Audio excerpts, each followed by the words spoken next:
마반야바라밀, 당신은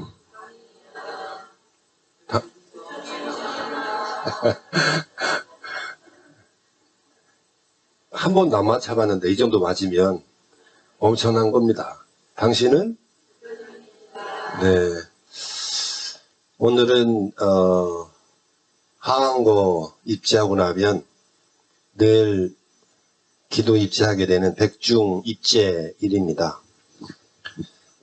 입지 이야기를 법담을 나누기 전에 오다 보니까 진관사 분위기가 좀 많이 바뀌어 있어요.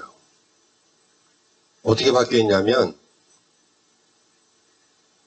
비유하자면 바다에서 그물을 쳐가지고 물고기를 잡아 올렸는데 그때 물고기의 움직임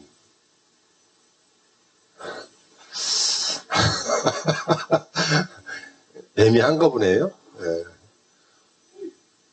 힘이 넘치잖아요. 뭐 활발한 그런 느낌이 있어요. 오니까.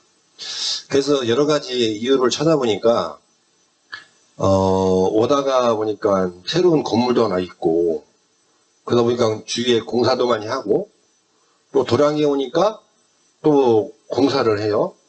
그래서 여러 가지 이제 도량 정비를 하는데, 원인이 뭔가 가만히 해보니까 주지스님이 바뀌었어요. 그거 외에는 이유를 찾을 수가 없어요. 그런데 이제 주지스님이 딱 오자마자 진관사만 또 변한 게 아니라 대한민국이 또 변화하고 있어요. 코로나로 꼼짝 못하던 게 일상화되면서 그 시기에 맞춰가지고 임명장을 받으시더라고요, 보니까. 그래서 이게 복이 남다르구나. 이제는 아마도 이렇게 백중 입대 때 많은 이 신도분들이 함께 하는 것도 2년 넘게 처음이 아닌가 싶어요. 그렇죠? 네. 이게 다 누구 탓이다? 주지스님 탓이다. 이 덕이라고 해야 되는데, 그럼 너무 또 그러니까 그냥 탓으로 합시다. 예.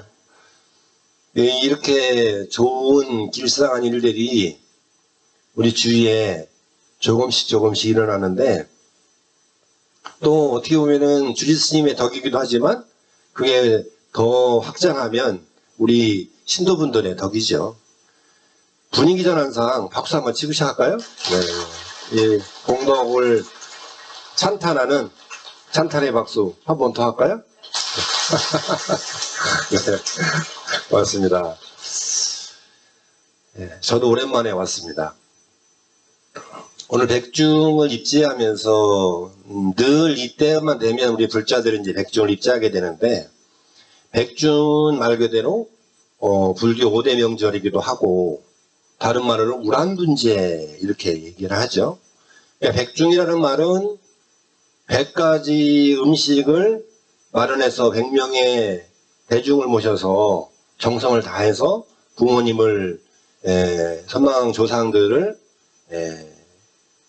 추모하는 그러한 이제 그걸 의미하긴 하죠.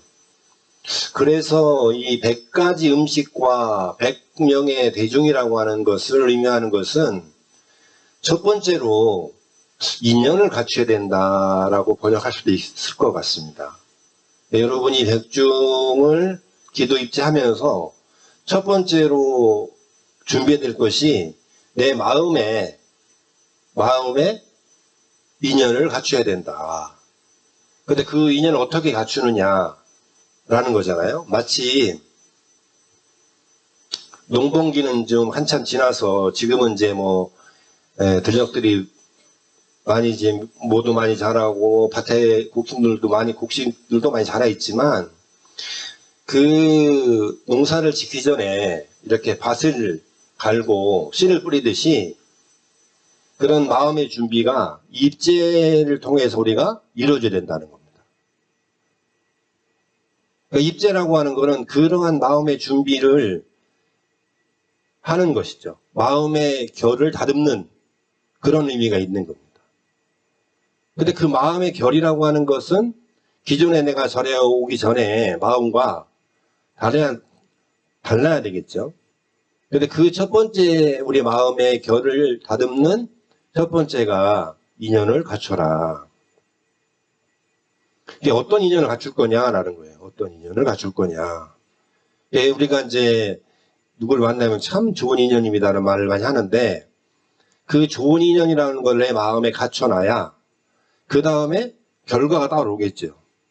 인연이라고 하는 것은 어떻게 보면은 원인과 결과지만 어떻게 보면 이거는 원인적인, 인과적인 것보다는 인연이란 말은 어떤 씨앗을 우리 마음속에 뿌릴 거냐가 더 무게중심에 와 있죠. 여러분의 지금 이 백중을 입지하면서 어떤 마음에 어떤 씨앗을 뿌릴 거냐, 그 인연을 갖추는 거거든요. 어떤 씨앗을 뿌릴 겁니까? 백중천도제를 하면서 우리는 여러 가지 마음속에 발언들을 하죠. 그게 발언이라고 하는 것 자체가 씨앗을 뿌리는 건데 아마도 여기 100명이 있으면 100명의 씨앗이 다 다를 겁니다. 저는 이제 그런 여러 가지 이 백중을 통해서 조상을 추모하고 기리고 또 천도해서 내가 뭔가를 얻을 거라는 것도 있겠지만 저는 첫 번째로 인연을 갖춰야 되는 것은 요 백중 49일 동안에 첫 번째 인연은 뭐냐 그러면 밖에서 구하지 마라. 이게 제가 입제를 하면서 첫 번째 여러분에게 드리는 화두 같은 이야기입니다. 밖에서 구하지 마라. 우리는 밖에서 너무 많은 것을 구하거든요. 그렇게 어떻게 보면 그게 인지상정이죠. 근데 밖에서 구해서 한 번도 만족한 경험이 하기가 쉽지 않아요. 밖에서 하는 것은 항상 내 안에 들어오면 갈등 내지는 갈증 이 두 가지로다가 왔습니다. 갈등과 갈증. 그래서 무릇 망년은 좀 쉬고 요번 49일 동안에는 밖에서 구하는 게 아니라 밖에 나가 있던 시선들을 끌어들여서 내 안에서 뭔가를 구해야 되겠다. 좀 전에 우리 주지스님께서 49일 동안에 뭐 염송하라고 그랬습니까? 지장보살. 금세 까먹었어요? 지장보살 염송하라 했죠? 지장보살 염송할 때도 마찬가지예요. 밖에서 지장보살을 염송하는 게 아니라 내 안에서 지장보살을 염송해야 되는 거예요. 이게 마음의 결이에요. 결의 변화입니다. 무심코 그냥 밖에서 우리가 기존 하던 대로 지장보살님을 염송하던 것들을 끌어와서 내 마음의 심중에 지장보살을 모시고 지장정근을 해야 된다. 이 차이는 어마어마한 차이가 있습니다. 그래서 49일 동안에 첫 번째 인연을 갖추는 것은 밖에서 구하지 마라. 그 밖에서 구하지 않으려면 어떻게 해야 되느냐? 망령 때 인연을 놓아야 된다. 망령된 인연은 허망한 인연입니다. 허망한 인연을 내가 놓지 않으면 밖에서 자꾸 구하게 돼요. 지금 이 말씀은 어디서 나오는 거냐? 진울 스님께서 쓰신 수심견에 나오는 이야기입니다. 중생이 허덕거리는 것은 밖에서 하기 때문이다. 이 안에 다 모든 보물이 들어가 있는데 이미 갖춰져 있는데 그거를 다른 말로 법장이라 하고 다른 말로 연회장이라고 하죠. 근데 그것을 보지 못하고 밖에 그래서 자꾸 찾다 보니까 그 구한 것이 나에게 갈증이 되고 구한 것이 나에게 내 삶 속에 갈등으로 점철돼 간다. 그래서 밖에서 구하지 마라. 두 번째로는 한여름에 좀 있으면 여름휴가 가면 이제 해수욕들 가시죠? 해수욕. 네, 수영 바닷가에 가서 가족들하고 여기는 이제 그 진간사 쭉 오다 보니까 이제 북한산 자락에 물놀이 하는 데가 있더래요. 보니까 거기 이미 차가 만석이야. 차가 엄청나게 많이 있더라고요. 젊은 친구들이 몸을 흔히 내놓고 왔다 갔다 하고 있더만요. 보니까. 근데 물놀이를 가면은 우리는 물놀이 핵심이 아니라 물놀이를 가면 여름 되면 우리는 선글라스를 끼죠. 여기 선글라스 다 있으시죠? 선글라스를 왜 껴요? 눈 부시니까. 물론 패션으로다가 끼시는 분도 있어요. 보니까. 내 패션이 아니라 자외선을 차단해서 눈을 보호하기 위한 거잖아요. 근데 그 선글라스에 따라서 그 보이는 게 어떤 빨간 선글라스를 끼면은 빨갛게 보일 거고 또 약간 누런 선글라스 끼면 누렇게 보이겠죠? 그 선글라스라고 하는 것 자체가 내 눈을 보호하는 것도 있지만 세상을 그 선글라스에 의해 가지고 다르게 보여지는 거예요. 그래서 인연을 갖춰야 한다는 말이 그런 선글라스를 자외선으로 눈을 보호하기 위해서 선글라스를 끼는 것처럼 우리 마음속에 그런 결을 잘 가듬는 것이 그런 역할을 하는 거다라는 겁니다. 아주 쉬운 일이에요. 마음 결을 다듬는 거. 그래서 순간순간에 밖에 향해 있던 마음들을 자꾸 내 안으로 끌어들이면 그 자체가 이 149일 동안에 가장 큰 준비이면서도 꼭 필요한 그러한 인연을 갖추는 거다. 이렇게 말씀을 드리고 싶습니다. 제가 어렸을 때에 그 절에 살 때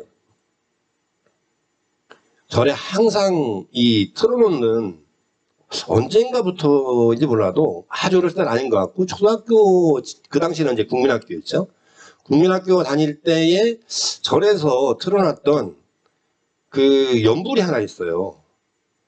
근데 그 연불이 너무 좋아가지고 어렸을 때 들었는데 그 스님의 연불 소리도 참 구성지고 좋았는데 그 내용이 아마 그 내용이 너무너무 가슴에 와닿았어요. 제가 이제 초등학교 때문에 아주 오래된 이야기인데 그때 한글로 그전에는 다 한문으로 다 뭐 이런 이제 경전을 읽고 그랬는데 유일하게 한글로 연불한 연불이었어요. 그게 뭐냐면 부문중경입니다. 부문중경. 비구니 정원 스님이라는 스님이 그 음반을 내가지고 한 건데 옛날에는 이제 테이프, 그 요만한 테이프로 네모난 그런 거에 이제 그 담겨져 있는 거를 사와가지고 법당에 트는데 이게 이제 옛날에 자동으로 돌아가는 게 아니니까 돌려야 되잖아요. 그래서 법당 가서 테이프를 계속 돌리게 하는 소임이 저였어요. 연불이 안 끊어지게. 그래서 그 연불이 어떤 거냐 그러면 한번 들려드릴까요?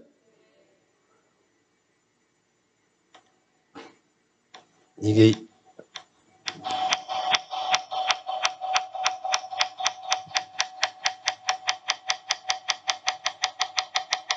서대의 피를 흘리고 여덟 섬 너마의 젖을 먹이어야 함으로 뼈가 굵고 또 가벼우니라. 하나님 말을 듣자 가슴을 오리는 뜬 눈물을 흘리고 슬피 울면서 부처님께 여쭈었다. 세존이시여 어떻게 하오이며 어머니의 은혜를 갚사오리까. 음성이 좋으시죠? 이걸 계속 들을까요, 그냥? 본문 하지 말고? 근데 어렸을 때도 이걸 들으면, 아주 철이 없을 때인데도, 어머니의 은혜라고 하는 것에 대해서 새삼 생각하게 되고, 그랬던 기억이 있습니다. 그러니까 이 백중이라고 하는 것이 선망 부모의 은혜를 갚는 건데, 그 중에서도 어머니의 은혜에 대해서 생각하게 되는 거죠. 부문중경은 한 번씩은 뭐 읽어보셨겠지만 부처님하고 안한하고 나누는 대화란 말이죠.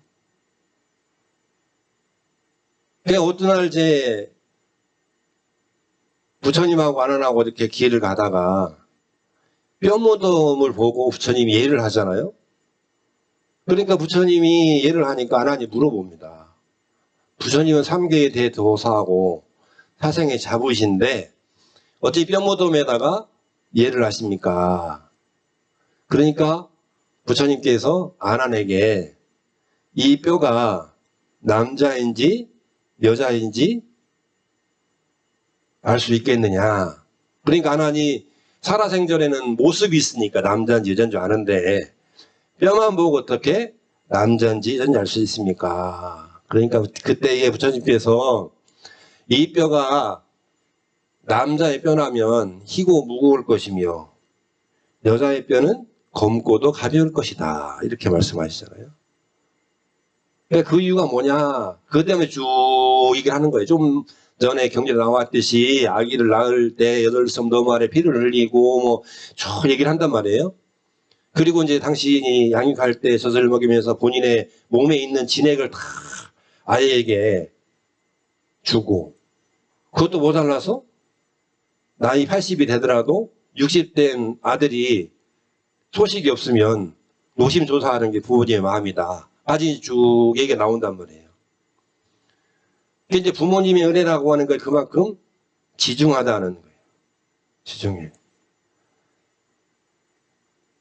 근데 우리는 이제 그런 지중함을 살아생전에 그걸 갚으면 좋은데 살아생전에 못 갚고 꼭 인연이 다 하고 나서 그런 마음들이 돌아가죠.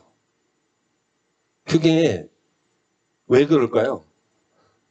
알 수가 없어요. 꼭 지나고 나면 후회하죠. 그러한 것을 왜 그러냐 그러면 우리 마음 미혹하기 때문에 그런 거예요. 미혹하기 때문에 그런 지지와 인연들을 그때 알아보지 못하고 지나고 나면 늘 후회하게 된다. 오늘 이 백중기도라고 하는 것은 그런 미혹한 마음들을 내려놓고 부모님의 은혜를 아주 진중하게 되뇌이는 그런 49일을 준비해야 된다라는 겁니다. 부문중경에 보면은 부모의 은혜가 10가지가 나오잖아요. 10가지가. 내가 오늘 10가지를 적어왔는데 이걸 한번 사귀어보시기 바랍니다. 마음속으로. 첫 번째로는 잉태하여 지켜주신 은혜를 여기 제가 눈이 나빠가지고 이렇게 안경 사이로 보니까 우리 주심이 안쓰러웠나 봐요. 여기 나와 있는 걸 드렸습니다. 아, 그렇습니까? 네. 이거 다 들고 계세요? 네. 역시 진관사 우리 신도분들은 남다르십니다. 네. 여기에 보면 첫째는 아기를 잉태하여 부모 주고 지켜주는 은혜. 여기는 주석을 달지 않겠습니다. 왜냐하면 다 뜻을 알잖아요. 10가지만 좀 새겨보자라는 거예요. 마음속에. 두 번째로는 아이를 낳을 때 고통을 감내해 주신 은혜. 셋째는 아이를 낳으시고 근심을 잊으시는 은혜. 넷째는 입에 쓴 것 삼키시고 단 것은 먹이시는 은혜. 다섯째는 마른 자리 내어주고 젖은 자리 누이시는 은혜. 여섯째는 젖을 먹여 키워주신 은혜. 일곱째는 더러운 것 깨끗하게 씻어주신 은혜. 여덟째는 먼 길 가는 자식을 걱정하는 은혜. 아홉째는 자식 위에 굳은 일도 자청하신 은혜. 열 번째, 끝까지 사랑하고 염려하는 은혜. 이렇게 10가지인데,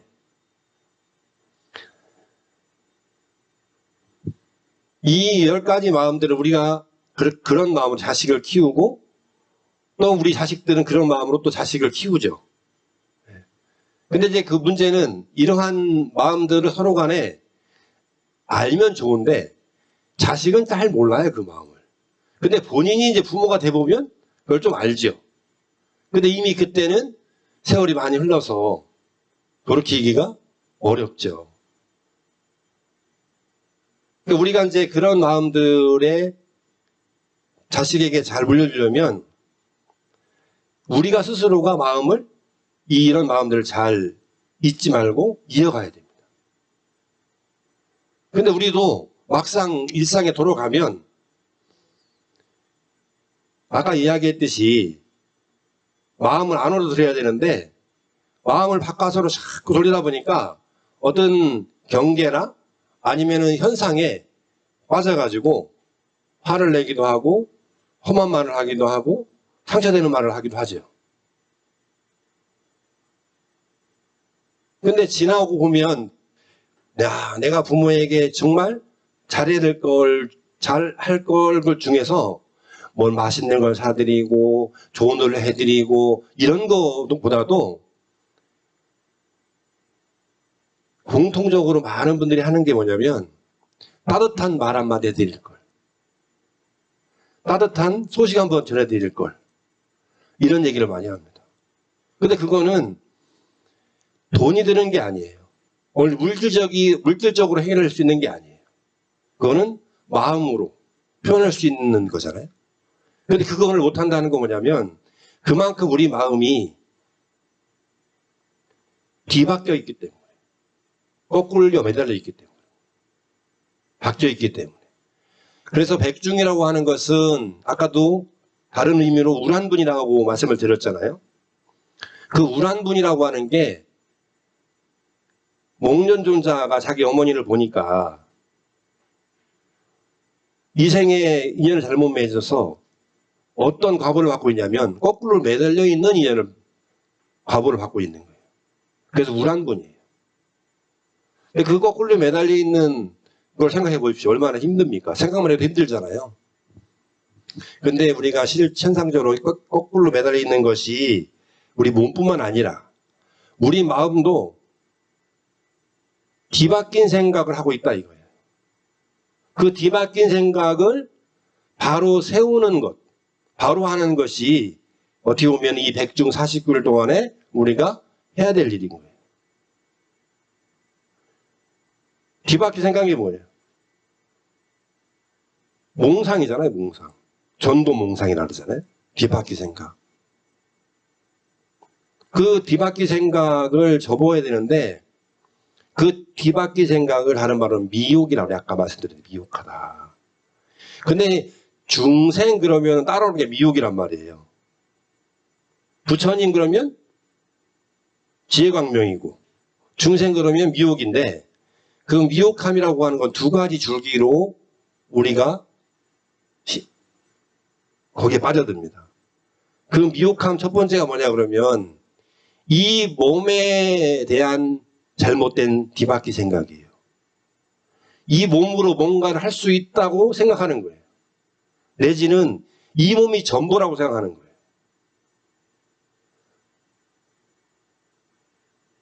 두 번째로는 경계에 대한 미혹인데 이 경계라고 하는 건 다른 말로 하면 마음 경계예요. 어떤 마음에 어떻게 빠져서 다른 생각을 하지 못하는 겁니다.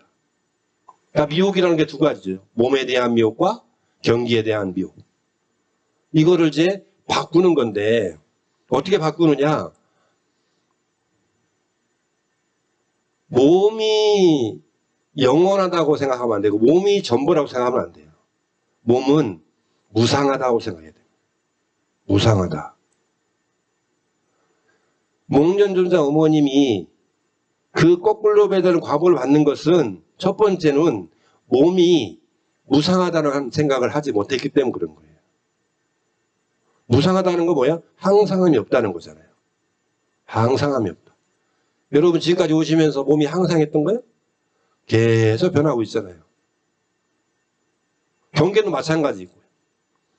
근데 이 무상하다는 것 중에 또 무상하다 그래가지고 그냥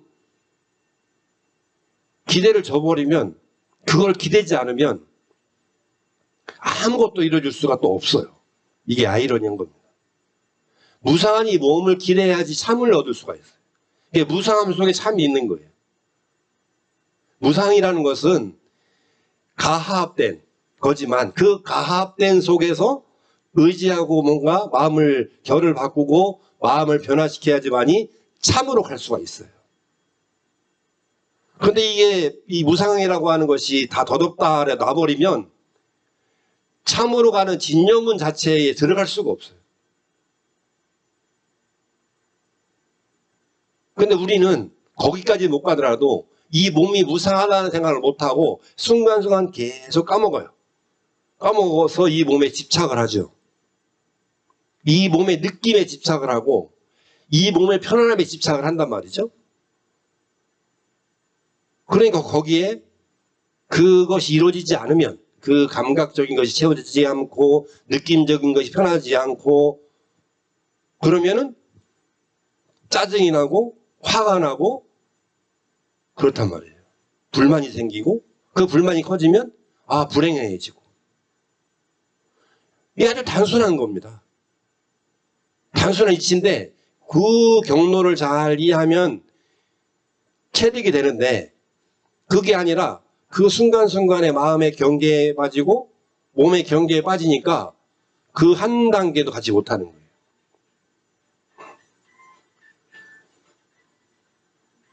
몸이 허망한 건 맞아요.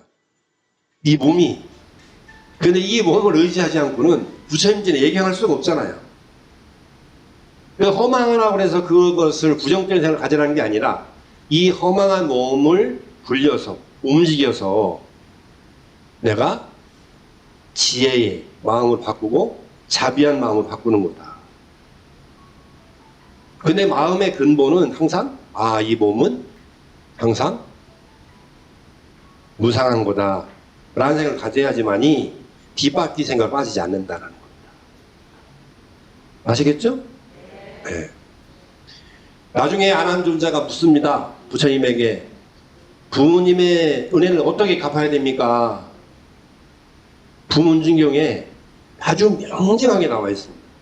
부모의 은혜를 갚는 6가지 방법이 명징하게 나와 있어요. 그 부모를 은혜를 갚는 6가지 방법은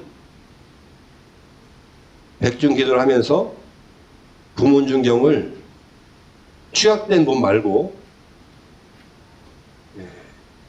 핸드폰으로 이렇게 부문중경 찾으면 원문도 나오고 해석된 것도 나오고 다 나와요.